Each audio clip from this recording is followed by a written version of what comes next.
Bom dia, boa tarde, boa noite. Eu sou Alexia Costa, diretora de Ensino e Capacitação do IBS.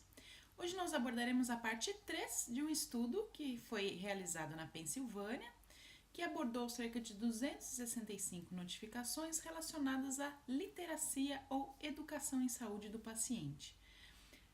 Esse estudo abordou 3 fases e uma das fases que a gente vai abordar agora, e a fase final, é sobre a comunicação escrita junto ao paciente. Acompanhe.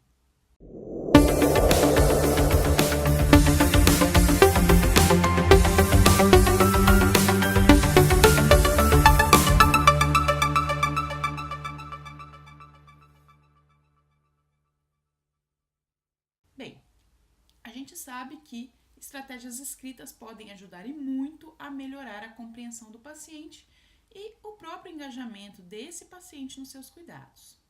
Siglas, abreviaturas, palavras latinas são frequentemente usadas para representar conceitos complexos para o paciente. Aqueles indivíduos que não são familiarizados com termos médicos frequentemente lutam para compreender e tomar decisões com base em informações que são apresentadas pelos profissionais de saúde.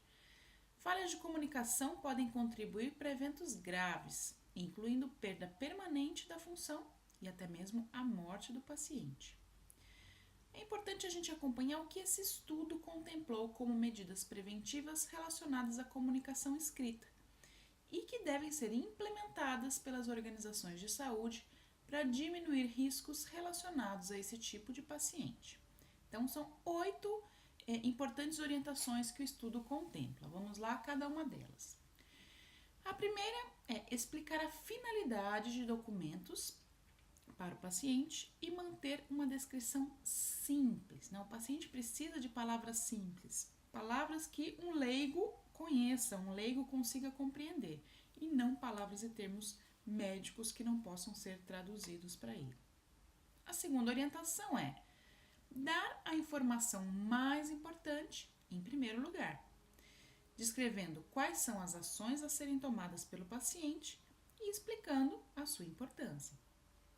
Terceira orientação, enfatize junto ao paciente ou acompanhante o comportamento desejado. Então, por exemplo, que o paciente deve ter adesão ao uso de tais medicações de tal maneira, ele não pode deixar de tomar a medicação. Então, é importante que o comportamento desejado do paciente seja reafirmado. Quarta orientação, realce as mensagens positivas, então o que deve ser feito e evitar mensagens negativas, o que não deve ser feito. Sempre o positivo prevalece, é uma questão até de neurolinguística.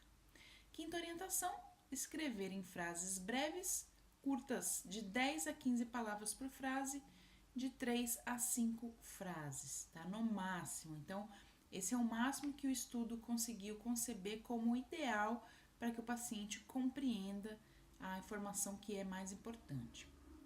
Usar sempre a palavra deve para indicar requerimentos. Usar voz ativa, então não a voz passiva, mas aquilo que efetivamente precisa ser cumprido junto ao paciente ou familiar.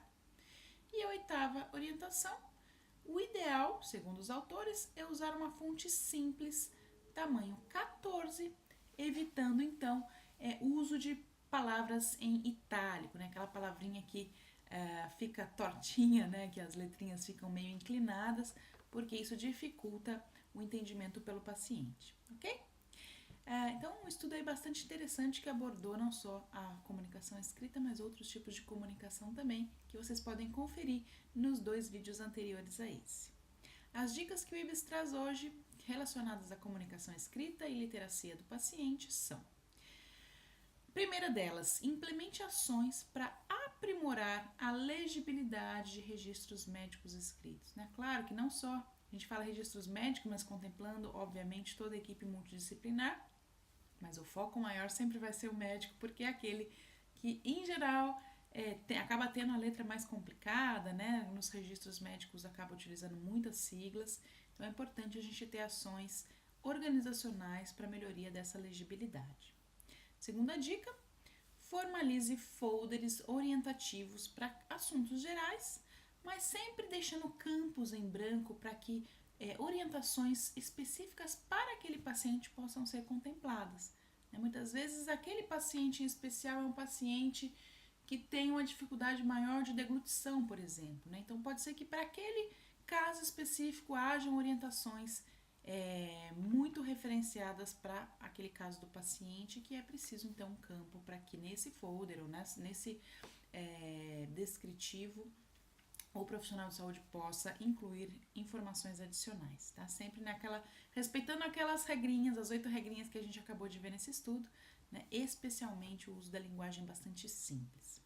E a terceira e última dica é: formalize as orientações escritas fornecidas ao paciente ou ao familiar, sempre em prontuário. Não é incomum a gente, nas avaliações, né, que a gente faz em campo, identificar que existem orientações que estão sendo providas ao paciente ou familiar de forma verbal ou muitas vezes nesses folders que são entregues ao paciente, mas informações essas que não constam no prontuário. Então, o restante da equipe acaba não sabendo o que foi orientado a esse paciente pelo médico ou por um outro membro da equipe multiprofissional, e isso dificulta a comunicação e especificamente facilita quanto ao risco de que comunicações relacionadas ao mesmo tema estejam sendo dadas de forma diferente. Então, o médico comunica uma coisa, uma conduta, o farmacêutico vai lá, comunica uma conduta diferente, o enfermeiro vai lá, comunica uma terceira conduta, e muitas vezes isso é muito complicado e de grande risco para o paciente e para o familiar, e que muitas vezes é o motivo dele não seguir ou não ter adesão às condutas preconizadas, ok? Espero que vocês tenham gostado. Não se esqueçam de compartilhar ou curtir este conteúdo. Lembrando que faltam poucos dias para finalizarmos as inscrições do primeiro treinamento online gratuito sobre fundamentos da qualidade em saúde. Se você ainda não se inscreveu, não perca tempo. O prazo é limitado, tá? Então, www.ibskih.com.br/treinamento 1, ok? Basta colocar o seu e-mail e você já está inscrito e vai receber todo o material que nós selecionamos especialmente para você, profissional de saúde. Espero vocês no próximo episódio. Até mais!